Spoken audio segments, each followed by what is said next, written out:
Welcome to the MindSea podcast series, Moving Digital Health. Our guest today is Carmen Branje, Director of Product Design at Maple, a virtual care platform widely adopted across Canada. Thanks for joining us today, Carmen. Thanks for inviting me. To start off, could you tell us a bit about your background? Sure thing. How much time do you have? Because I could talk your ear off. We'll do the short Well, version. we'll start with the short version and we'll dive in from there. We'll go way back. So I was a computer geek since I was a little kid. Since I was 12, I would spend hours and hours and hours on my 386, and so that was kind of the beginning of my intro, my journey. So I studied computer science, and I really liked that. But I met a researcher at Ryerson. Her name was it's now called Toronto Metropolitan University. It was Ryerson when I went. Mm-hmm. I met a professor there. She was a research professor, and she did lots of research around accessibility. So providing access to multimedia to people who are blind and deaf or who have mobility issues. And so I sort of took a 45-degree turn, and I didn't abandon coding or programming, but really added on a research part so I joined this research lab, and I really started to, joined research projects as a developer, later I became more of a designer. And so I did a number of degrees there, including a PhD in industrial engineering. For my PhD, what we did was I extended a project we were working on that involved vibrotactile interfaces. So what we were trying to do is convey sound effects and music, right? Sound that's not typically conveyed through closed captioning. We're trying to convey that through vibration. So what I did is I took that interface and I created I took that display, and then I created an interface to control the display. So basically a keyboard that you would play music that you feel. So that's what I did in my PhD. And so that was, I stayed in academia for about 10 years. I did teaching, I did research, because, I got to work on projects like that. There's not a lot of like vibrating chair projects going around in industry. So, but eventually I felt I ran I ran through the course of academia. And so I kind of went into the private sector. So I joined up with a few banks early on in my career, and I did UX design for banking apps. Then I joined a small company, and we worked on coaching software. So I did that for a number of years. Mm-hmm. Then I joined up with Loblaw Digital, and I worked on their Shoppers Drug Mart mobile app and a few other products at Loblaw. And then I left Loblaw and came to Maple. So that's where I am now. So Maple is it's a scale up. So we're about 130 the last time I checked. And so what we do is we connect patients with doctors through our telemedicine platform, right? So if you have, let's say I use Maple all the time. My use case is usually I have young children. I have a 2-year-old. She gets pink eye, right? Or she gets an ear infection. And so we could like book off time for work, find a doctor, which that's hard enough on its own. But then, so assuming you have a doctor, you have to get to the doctor, you have to go into this room with other sick people, you have to wait there only for the doctor to see you for 5 minutes and say, oh, that's pink eye, here's your prescription, and then you're out the door, right? So that's what we do really good right now, and we're trying to expand and sort of and satisfy those other use cases for maybe when it's not an acute problem like that could be solved that quickly. But that's where I am now. So I lead a small team, and we're trying our very best to improve healthcare in Canada through our own little way. Okay, interesting. I noticed you also had some teaching experience on your background. So have you kind of done that in parallel with your work in the private sector? Yep, both. So I did. I was towards the end of my PhD. I was a professor at Centennial College in Toronto. I'm not sure if you know that there for about 2 years, and so I was full-time prof there. I taught a lot. I also did a bunch of really exciting applied research projects. So in Ontario colleges, there's a lot of funding available for connecting industry and academia and students, right? And they have this kind of trifecta, and they say, okay, all of you get together, here's some funding, make something cool. And we Hmm. actually did. So one of the projects that I worked on at Centennial was called Magnus Mode. And the viewers you should look that up if you're interested, because so what it is it's a tool that's geared towards older folks with autism, Okay. because there's plenty of, well, not plenty, but there's more tools and assistance for younger people with autism. But once they turn 18 and they want to be a little more independent, this is this is the type of person that this app would help. So it used sort of like a card collecting paradigm, where you collect cards for how to do laundry or how to use the ATM and things like that. So that actually became a successful, viable product that's out in the real world now. And a lot of times these academic partnerships, they kind of fizzle out, but this one was really great, and I'm really proud to have worked on it. And then in terms of teaching, yeah, I like to do teaching on the side. I was teaching a certificate at York that I designed the course and stuff, but it does Hmm. get busy when you have a full-time gig, and even just one course that can add 10 hours to your week, and then Yeah. so I've kind of stopped the teaching for a while, and started to do more stuff like this, still kind of communicating and talking, but less so in like a formal academic setting. Okay, great. Well, I'm glad you could spend some time with us. Great. Uh, Yeah. Getting back to Maple, Hmm. um, there's a lot of different virtual health platforms on the market. Have they all kind of aligned on a similar feature set and user experience, or is there anything that really, sets Maple apart from the others? Um, I think initially, so the success for Maple initially, right, was this acute problem set, Hmm. right? So if you have like a urinary tract infection, or like pink eye, or something that lends itself to virtual care, is relatively simple to solve. That's where Maple really excelled. And during COVID, that we were just right in the right space to help with that, right? Because suddenly all the Yeah, Maple was already established in the market and just kind of, I'm assuming, just kind of boomed from there. right, exactly. And so that's what we're really good at now. But like I said, we're trying to expand, and we're trying to look at um, like more holistic approaches. Like how can we help people that have a longer term problem, right? Or how can we help you before you're sick, right? So that it doesn't Hmm. even get to that point. So that's kind of what we're strong at, and where we're trying to work towards. I think a lot of the virtual care companies have they've sort of focused on that acute problem, right? I think Yeah, yeah. where they're focusing on that, they're doubling down on that. Whereas I think we're trying to expand a little bit, and we know what we're good at. We're going to keep doing that. But I think like one of our primary goals or our values is we want to improve healthcare, Hmm. right? And so I can see how, from a business perspective, like dealing with those acute problems really quickly, that works from a business perspective. But we're a we're a medical provider, right? We provide medical care, and so there's a little bit more that we should be doing, right? So if we don't just want to make a fast buck, we want to improve healthcare. So that's why I Yeah. think we're focusing on these other issues, right, that are maybe a little more expensive, or like not quite as profitable to look at, but still something that needs to be solved for. And I think maybe that's where Maple stands out.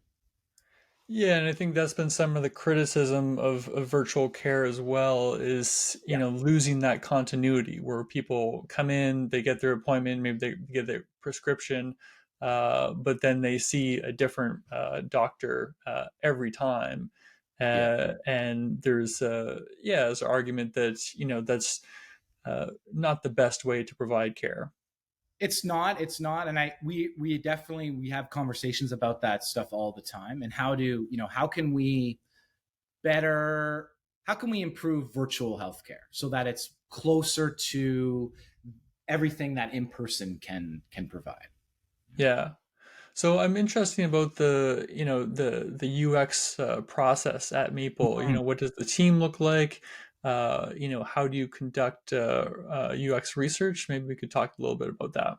Yeah, sure. So Maple is still very much in a scale up situation. So a lot of times UX decisions are made out of um, not inevitable, but practicality, right? Hmm.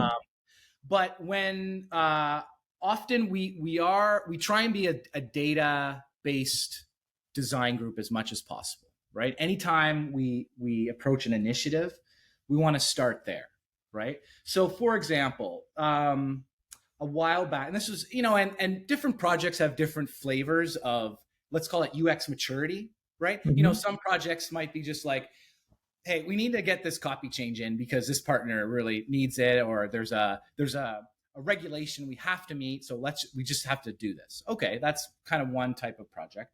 But then Yeah. there's other types where we're like, okay, we want to improve conversion, right? Okay, great. Let's look at that. So for example, like product and design will get together on that and say, okay, we want to improve conversion. Where should we look? What's our first move, right? So first thing is we look at in the analytics, right? What are our current users doing? Where are they dropping off? Where are they getting stuck, right? Hmm. Um, Another thing we have in terms of analytics is session replays, right? That can help. Okay. So the flows kind of show you the aggregate of where everyone is moving around and where, okay, we're losing 50% of our people who enter the flow. We're losing 50% here and 50% there. But then the session replays, I can go in and say, oh, look, this person is moving over here and clicking and then going back and then going forward and then going back again. I'm like, they're clearly confused, right? So that's a good first step, right? Is to take a look at the data analytics. Then another step we might take. So let's say we've done this on a different project where we knew people were getting confused over a flow, right? Hmm. So that part of it, we knew what the problem was, but now, like I said, we needed to understand why. So in that sense, we decided to do an experiment with user testing, right? Where we put together a prototype of the existing design, and we would have people just go through the flow, and we wouldn't really tell them what we're up to. We would just say, hey, go through this flow, get to the end, right? And then at the end, we would have sort of a pop quiz. That's like, okay, so you just did a thing. Tell me, how much did that thing cost, right? How Right. long? How long did you commit to, right? And then we can see. So then I look at, okay, look, out of the 30 people that we ran through this, 15% got it correct. Oh, that seems like a problem. Okay, so then we do another design. We do what we think would improve it. We run the experiment again, right? And then we see, oh, 60% of them are answering it correct now. Yeah. So right now we have some real data that says, okay, we're on to something here, right? And then we feel confident enough then to spend the money on development, right? Because for me to do a prototype, or one of the designers on the team to do a prototype in Figma, takes a day, right? Versus weeks for devs, right? Yeah, So I'm preaching this all the time, make the changes before writing the code because it's just exactly. can save so much time. Yeah, it's like $1 spent on design saves you 100, even $1,000 on the development end, Yeah. Um, so those are some of our approaches. I think we've pretty much done the full gamut of, say, like UXR. I think, we've done, because what I was describing was more stuff on the validation side, maybe not so much on the discovery side, but we do things, for example, like open-ended interviews, right? Where, Yep. we'll talk to users, and we don't have a solution. We don't have a prototype in hand. We don't have any designs, right? We just want to talk to you about your situation, right? Hmm. What are your problems? What are your pain points? What are your tasks like? Things like that. Just learning about without rushing to solution, right? And then gaining insight from that, and then approaching it with a solution. Oh, based on this problem that we're seeing in these interviews, I think we should do this initiative. So that's sort of Right. another, that's sort of on the other side to that, versus validation on one hand, where we have a solution and we're testing it, versus like, I don't even know what the problem is. And we're just sort of figuring things out. And Mhm. so we do all that to varying degrees. And so when you're doing the validation testing with users, like testing a prototype, are you able to get actual Maple users, or are these more kind of, anonymous user groups that might not be people that are actually on the platform already?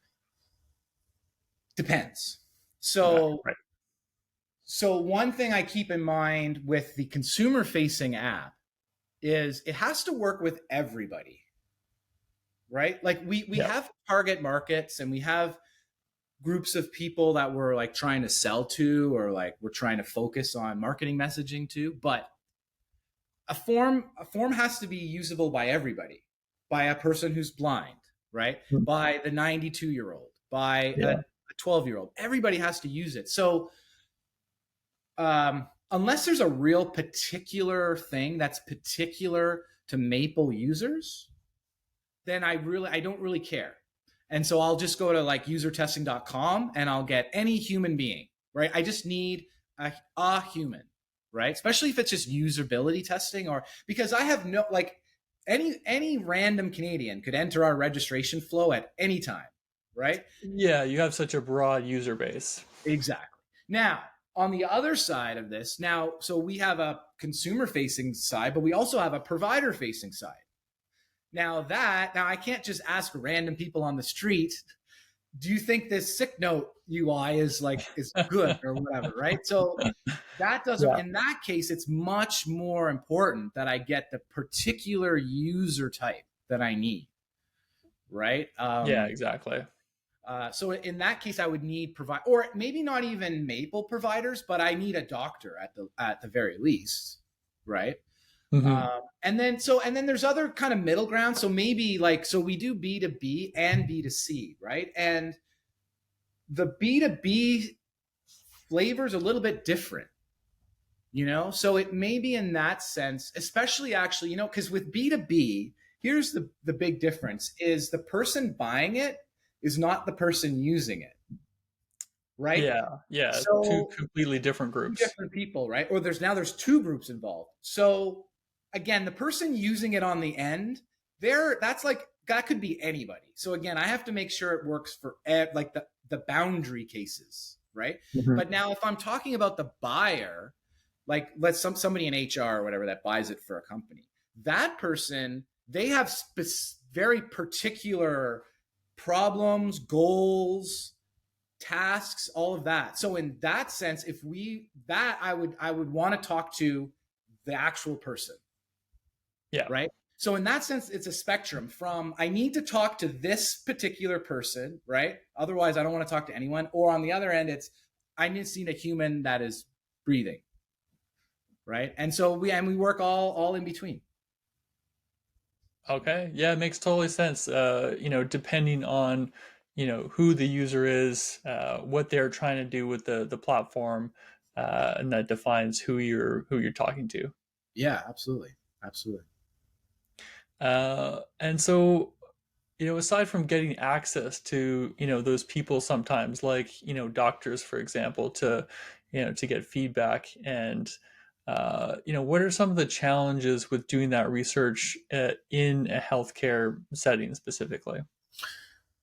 Yeah, one of the biggest challenges is privacy. Hmm. Because so we have to be extra double licked it, sticked it, stamped it, dutiful for around privacy, right?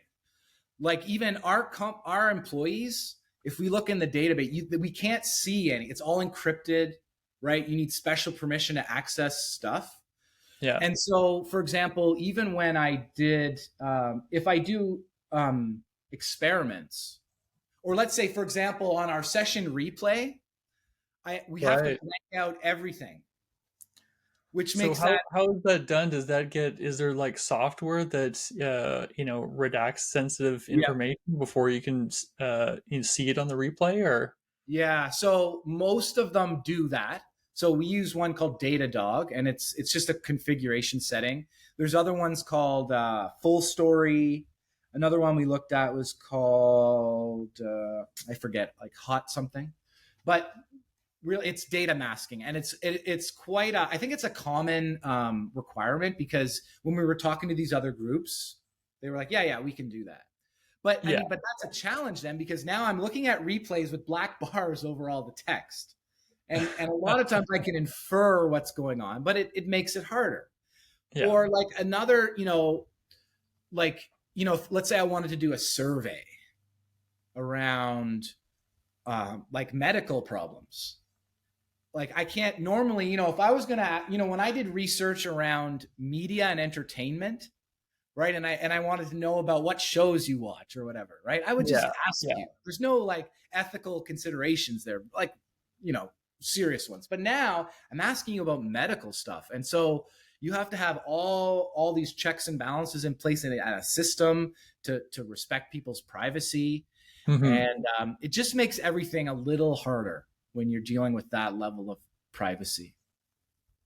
Right. And then what about on the actual like designing solutions for healthcare? Do you find that much different than other industries? No, not really.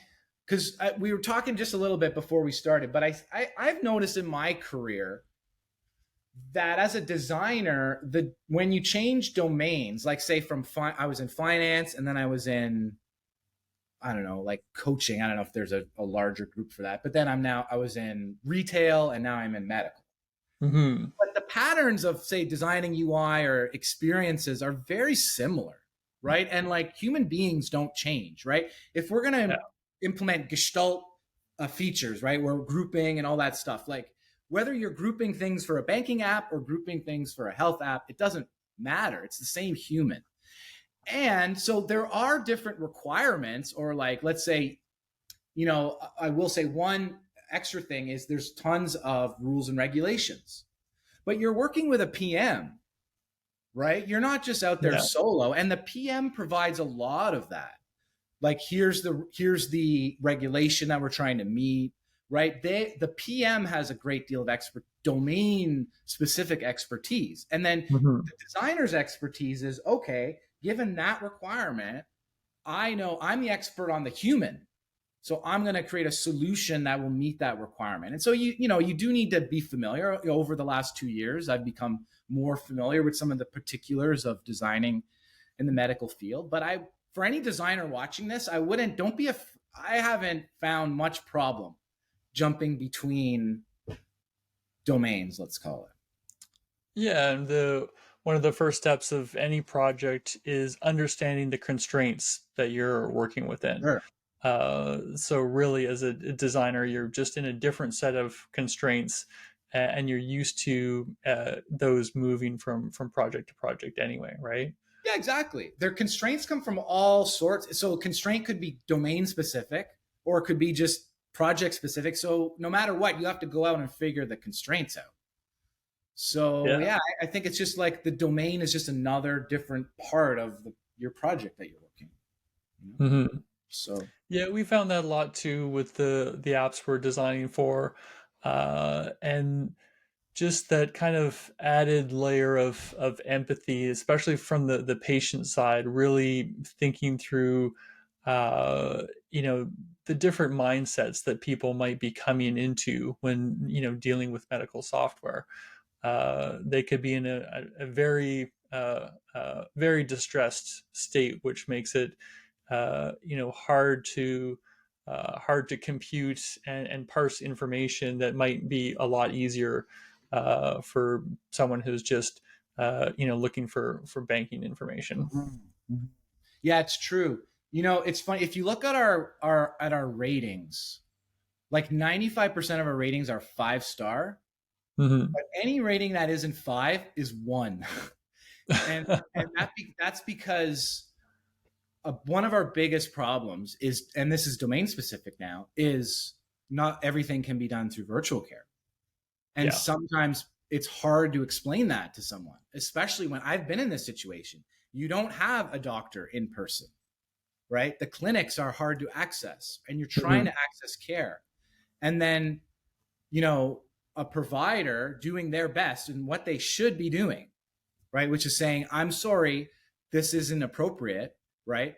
I've had that happen to me and it feels bad, like really bad, Yeah. really bad, right? And so I get it why they're saying, you know, 1 star, right? Even though when people do get access, they love the service and it's so great. So, and that's the kind of stuff we have to keep in mind.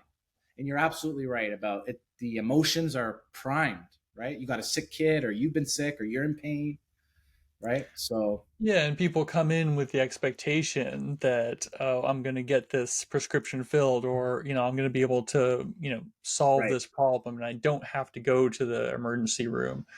And then, um, like you said, there just are, hard limitations that, you have to live with.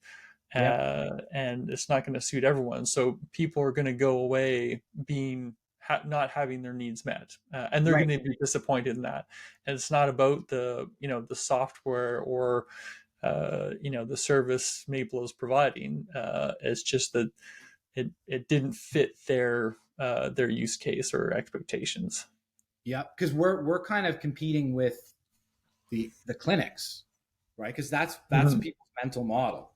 That's what they're working off of, right? And Yeah. so when you go to a clinic, they don't ever say, "Oh, I can't help you," right? They may not be able to help you, but they'll talk to you, right? The doctor will talk to you. Um, but sometimes it's just the nature of virtual care, right? So yeah, that's been a challenge. Is that people can be quite emotional around those types of things, you know. And then the other part too is I'll mention is, speaking about emotion, is people really get emotional over private versus public healthcare. So Right. like you can do OHIP covered visits through Maple, but Hmm. you can do private visits, right?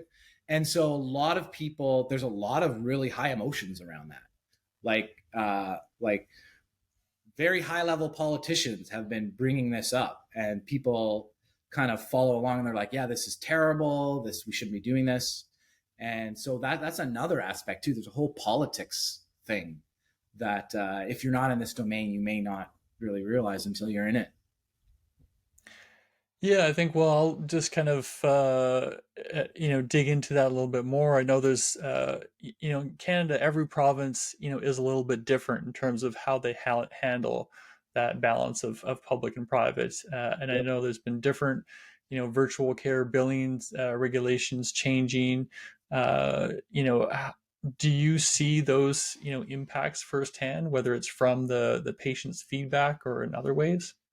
Absolutely, absolutely. So the Ontario government recently, so they announced last year that they were going to change the how much they would pay for virtual care OHIP, and they Yeah, were in a boosting it big way too, right? quite a bit, quite a bit. So they announced it and said, "We're doing this in November." So that directly affected me. Like over that time, we were rushing. Like, oh, we got to deal with this. So, but then it was delayed, right? So they made us rush for no reason. It was delayed, but we ended up doing what we needed to do for that. But absolutely, that kind of stuff affects us. Hmm. So And has that you mentioned it was delayed? Has that taken effect now or no? yeah, I believe it has gone into effect now. Okay.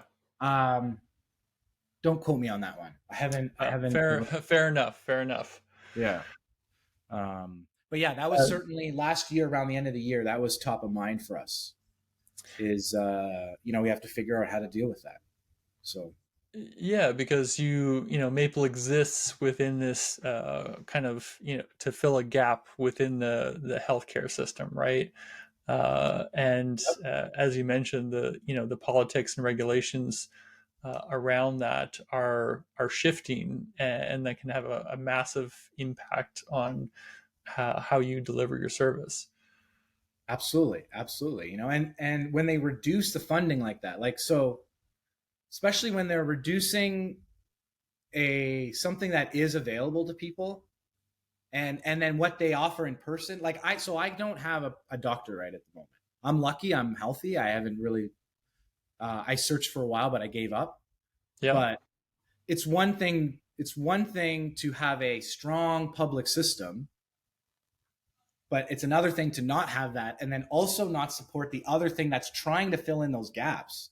Hmm. like like I mean, you can't have it both ways. Like, you're not providing it, we're trying, but you're not letting us either. So that can be frustrating, when you have all these solutions, technological solutions ready to go, but you can't because the funding isn't, it's not going to where it needs to be going. Yeah. So getting back to the user experience of the Maple platform, Mhm. what are some of the improvements you've been able to make over the years? um So I can talk about, I'll tell you about two. So actually, I mentioned one already was the conversion improvement. I really, because that project that we worked on as a team, it was really an example of high UX maturity, right? Where Yeah. you start with the problem, you investigate, you come up with a solution, and you implement the solution, right? So many places I've worked at are solution based, right? They start in solution Yeah. always, right? And they live there. And then you end up just checking boxes, right?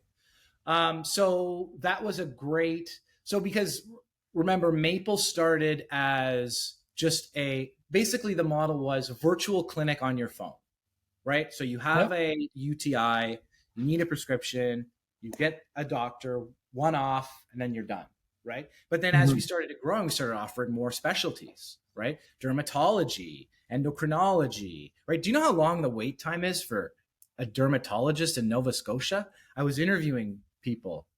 It's like Uh, 2 years. wow. Yeah. It's 2 years, right? Yeah. Or more. I think the person I talked to had been waiting for 2 years. And so they used Maple Yep. because they couldn't get one otherwise. So, we're adding derm, we're adding all sort. We have about 20 or 30 specialties now. So the design, this was when I first came about 2 years ago. So the design was still very much unicentric to just GPs, right? And Yeah. so we were, the whole team was like, something's up here. Let's take a look at this. We can do better, right? So again, we looked at the data. We did a little bit of user testing with the solutions that we usually came up with. Hmm. And again, we did pretty simple. Wasn't super original or anything. But again, we just had a big list of specialties. So we created some categories. We added in a little search filter thing. And we added like a feature section. And then another place we saw the big drop off was in our scheduler. Because you could pick either on demand, so see a doctor right now, or you can book for later. And what we Hmm. found was for the booking flow, there was a big drop off when you pick the time. And I said, oh, okay, that's interesting. So I looked at the design, and the design was like your typical calendar view, Yeah. right? Like Outlook or whatever. And I was looking, I'm thinking, okay. So I looked in the data again, and I said, okay, tell me, like, how often are people booking like 1, 2, 3, 4, 5 days out, right? Because normally, if you want to see a GP, you want to see them not in 3 weeks, but in like 2 days. So I Yeah. looked at the data, and it's like hugely skewed to like 2 or 3, right? It was like 80% do it with 1 day, and then the last 20, and so there was very few people booking beyond 6 days in advance, or even I think there was the absolute outlier was 10 days. So I Yeah. said, okay, so we have a calendar centric view that's very much favors like picking way in the future. I said, no, let's do a view that's more like this. Here's tomorrow, here's the next day, and here's the next day. Here's what's available.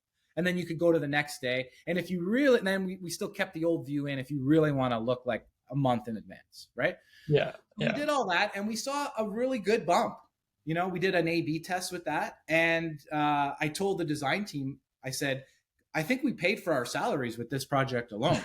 You know, there was a projection done. Like, we just did an experiment, right? But they said, okay, Yeah. if we apply this to the whole population, we should see this much improvement in revenue, and over the year, I said, that's our salary. So right there, I was really happy with that. Um, Nice. Break Another one, open the champagne bottles right there. This exactly, right? It's all, I always feel good when my work is valuable, right? Because then I get a yeah, little yeah. worried, like, uh-oh. Adding value. Right, right. So another interesting one was we had this was interesting because there were two users and their needs were conflicting, right? So what do you do in that case? So Mhm. you can imagine as a doctor, so this is about sick notes, right? Yeah. So why do people typically need a sick note because their employer or their school or some authority figure is saying, I need you to prove that you were sick, right? Yeah. Okay, Some so you go off, requirements. yeah, you go off to the doctor and you get a note that says Reuben was sick on this day. He had a cold. He can return on this day. Okay, that's what the user wants. Now the doctor, especially doctors in Quebec, what I found out is they are worried about saying things that can't be proven, right? Or Right. saying things that they can't substantiate, Hmm. right? So they're really worried about being too specific. So they wanted the message to be something like, Reuben said he was sick, right? Yeah. But Yeah. that's not, Because that's, virtually, I could say anything, and the doctor would be right. like, "Okay, I'm gonna have to take your word for it." Yes. Especially virtually, because even in person, like what are you going to do? I say, oh, I have a severe stomach pain. What are you going to do? Say no? Yeah. Right. So, okay. So there's this conflict, right? Where there's this tension. So how do we do, how we got to solve both because we can't just put the note, what the user wants and then upset our providers and vice versa. Right. Hmm. So our solution was to, um, because the old solution was based on a canned message. So you press a button and then the message kind of drops in, and then it had the Reuben said he was sick, right? So Yeah. I said, let's change the paradigm a little bit. Let's use the message the users want, but make it super easy for the provider to edit it, right? And so that's this balance, right? So now I want the provider to see exactly what they're sending out, right? Yeah. Because that's satisfying. They don't want to say anything that they didn't know they were saying. Like the old design, they couldn't really see the content very easily. So I said, okay, we're going to put the content right up front, make it more about customizing a message, right? And then we're going to see how that goes. And so far we got good. We actually haven't looked into the user feedback quite yet. That's something I'm looking to do this quarter. But we Yeah. did get some preliminary feedback from the providers. Oh, it's so much easier now. So that's kind of two interesting cases I think that were quite different from each other, and it goes to show you every initiative you approach almost is a completely different. There's no boilerplate solution you can bring to any of these problems. Yeah, definitely. So, along those lines, was there anything, really unexpected that you ever uncovered during doing some of that research that, either patients or clinicians were doing something that was completely like non-intuitive from a designer's point of view? Hmm. Hmm. Nothing's coming to mind in terms of unintuitive. I'm sure there was some, but I can't. It's not. Nothing's coming to mind right away. Probably something will jump in my brain as we continue talking, but Yeah, fair enough. I just know that sometimes there's those aha moments that as a team you put all the effort into putting together these prototypes and doing the user testing sessions, and sometimes it feels like, oh, they're validating what I already knew to be true because of user experience best practices, right? Because of grouping information hierarchy properly, stepping them through it, and sometimes the results are as expected. And then there's Mhm. just those times where you test something and you're like, oh wow, that was completely not how I Mhm. thought that people were going to use this, and it can be really really eye opening. Yeah, I always enjoy those. That's my favorite type of research and science result, is when it overturns your intuition. Because that's Yes, kind of the whole exactly. point of science, right? Is to double check your intuition and make sure your brain, which is not really great at sifting through information, is not, you know, doing one of its faults. Again, you're biased, you're quick to judge, all those things that humans are terrible at, right? Science is supposed to overcome that. So I love when it does. But yeah, I Hmm. can't think of a lot of the stuff. I'd say mostly it comes out. It does. It doesn't overturn your intuition. I've been doing this for a while now, right? And I've got there's only so many patterns, and you kind of catch on after a while, and you're like, I don't think this is going to work, or I think they're getting confused over this. And usually, more often than not, I'm on the right track, at least. So Hmm. And as you mentioned before, it goes back to the, humans don't change. They're still humans, whether you're, exactly, taking them through for booking a doctor's appointment or, uh, getting financial advice, right? There's like, exactly. there's ways to book appointments and ways to take people through that exercise. Yeah, yeah, absolutely. Cool. So you mentioned before how you're looking at expanding Maple into different areas. Talked about preventative care and that sort of thing. Hmm. Uh, yeah, is there anything more specific you can go into depth there, or is that still Yeah, kind of behind the curtains? I think I probably shouldn't. It's largely behind. It's still a work in progress, Fair enough. and Yeah. yeah, but generally, I think that's where the fertile ground is now. That's where the pioneers need to go, right? I think it's this model that we are at now. It's established, right? Yeah. And I think if you want to grow in this industry, I think that's where you need to look, because there's plenty of conditions and stuff that even in-person healthcare, I don't think does a great job, of doing. And so, like, an example of me, like, I was pretty overweight a while back, like kind Oh, of yeah. towards the end of my PhD. I wasn't doing a lot of physical activity, and I think I had to do it kind of all on my own, right? And I think like Mhm. something like that, I think there's lots of junk out there. I think there's real opportunity for, like, really medically supported but long-term support, right? That goes over months. Because right now, even if you want to see your family doctor and you're like, doc, I'm interested, I got a few extra pounds, I'm interested in losing some weight, you're going to see them once a quarter maybe, Mhm. right? And so how are they, for weight loss, you kind of you need a coach that updates you like every day and is like, okay, what'd you eat today? Oh, your weight went up a little bit. Okay, let's double check your eating, blah, blah, blah, blah, blah. Right? Or what's your fitness level like? I think Yeah. that kind of long-term stuff that's like quasi mediated by the platform, but also the human medical professionals are also there kind of minding and tending it. I think that's where the fertile ground is. Yeah, I think there's a lot of potential for that, kind of pocket health coach app that's on your phone, right? Yep. It is all around, staying healthy and being proactive, and in the realm of preventative medicine. Um, but it kind of has to be driven by the individual themselves to to take that initiative to really be engaged and Yeah.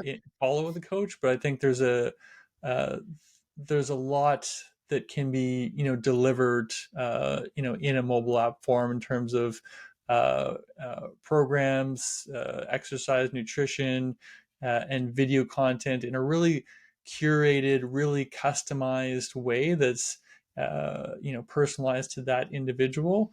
That could, I think eventually someone's going to solve that, and there'll be some really cool services around it.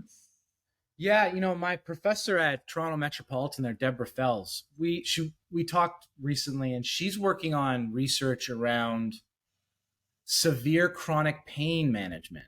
Hmm. And they were looking at things like these video diaries and things like that, where it's a technology mediated process that's long term, and it's not really possible with the current setup right now, which is like, you have a doctor, you meet with them, right? I think things like that, Yeah. there's so much potential for sort of an asynchronous approach to care, right? Because right now we're still we have a lot of design inertia. So I'm not sure if you're familiar with that, but I've noticed that it's hard to like shift systems all the way, right? Because you're stuck in the old model, right? Like cars used to be steered with a tiller, right? Because Yeah. Yeah. boats were, right? And then it took them a few years. And they're like, oh no, this wheel is a lot better, right?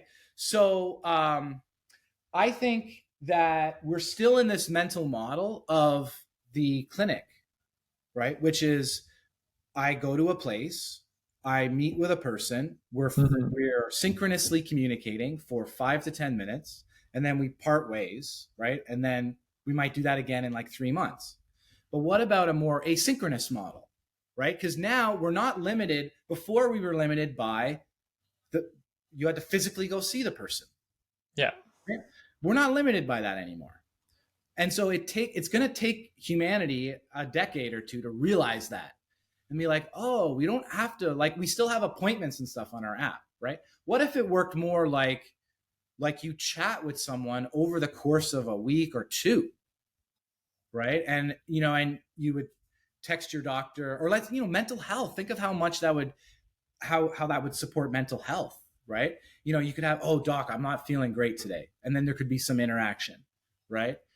Versus having to wait for that appointment or whatever. There's so much new possibility with all this technology mediated communication. I'm quite excited for the future, Yeah, and I think that that hybrid approach of digital tools that really help facilitate that communication and interaction, whether it's sometimes asynchronously and sometimes on a video call or whatever. Yeah. That hybrid between the doctors behind the scenes and the tools that allow them to help more people in less time. Yep, absolutely. I think there's tremendous opportunity there, and I don't see the public system really embracing that at all.